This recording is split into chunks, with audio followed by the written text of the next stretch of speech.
ये भाईजान खोसा भाई ने मिठाई खिला दी है। ये देखे मिठाई का डब्बा। और 10-10 रुपए इकट्ठे करके बोतल घुमाई। 210 रुपए मलिक साहब ने दिए। नहीं, मलिक साहब ने बोतल के पैसे दिए और खोसा ने 1000 रुपए दिए मिठाई के। किसी से मांगे या जो भी करे यार, खोसे ने देने तो है ना उनको।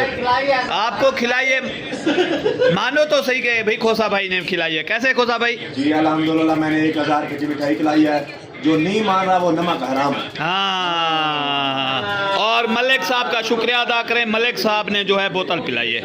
मलिक साहब,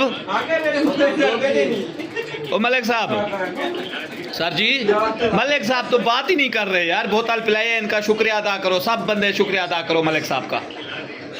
क्या शुक्रिया अदा करो। लाइन बना के मलिक साहब का शुक्रिया अदा किया जाए। खोसा भाई, बड़ी बड़ी मेहरबानी सर, आपने मिठाई खिलाई है। और मलिक साहब, आपकी मेहरबानी के आपने बोतल पिलाई है। Thank you sir.